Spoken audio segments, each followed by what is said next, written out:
Come with me on a journey back through the mists of time. We travel far, far back. We arrive in a world covered in green. This is a time long before houses, before roads, before cities. Here the world is one giant forest. The trees are tall, reaching for the sky. Strange birds sing songs you have never heard. Large animals move through deep shadows, and here among the giant ferns and ancient trees is where our story begins. Our earliest ancestors are here. Imagine waking up not to an alarm clock but to the first light of the sun filtering through the leaves.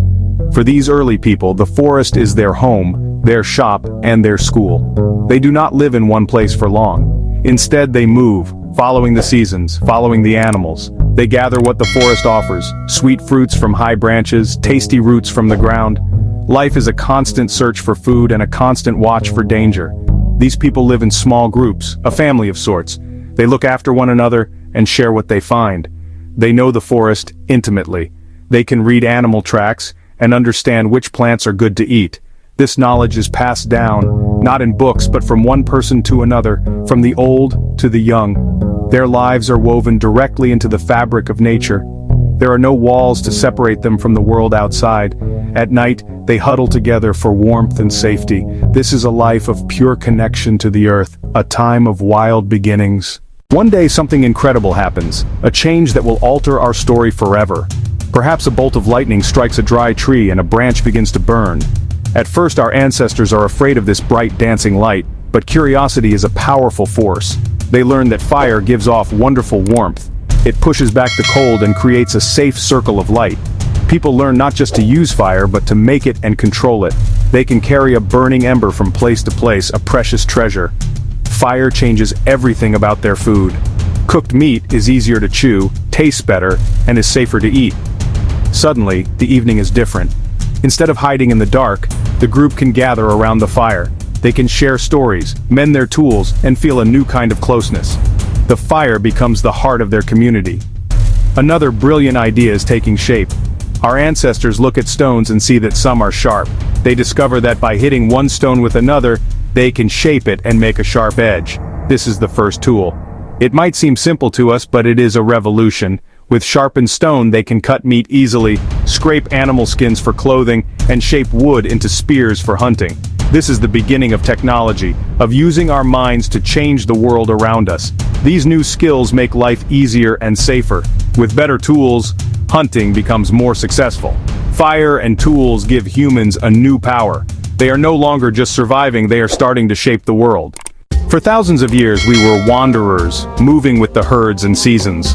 But then another amazing discovery happens. People notice that where seeds fall, new plants grow the next year. This sparks a revolutionary idea. What if we could grow plants ourselves right where we are? This is the beginning of farming.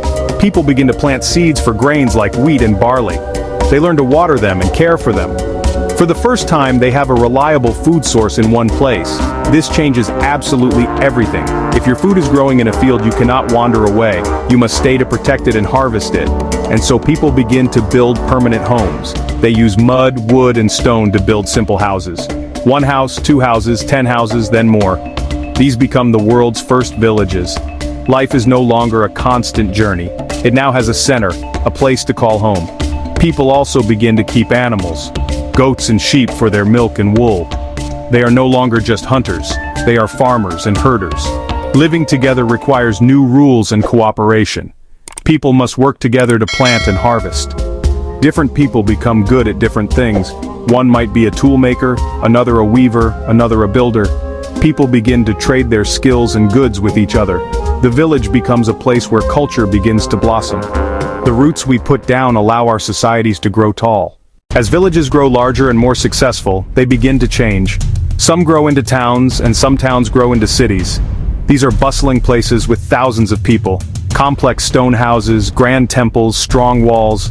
The streets are crowded with people. A constant hum of activity. Merchants selling, craftspeople working, children playing. In the city, human invention explodes. The wheel appears, carts carry heavy loads. Writing is invented. Knowledge can be stored and shared across distances and time. People build amazing structures, pyramids, aqueducts.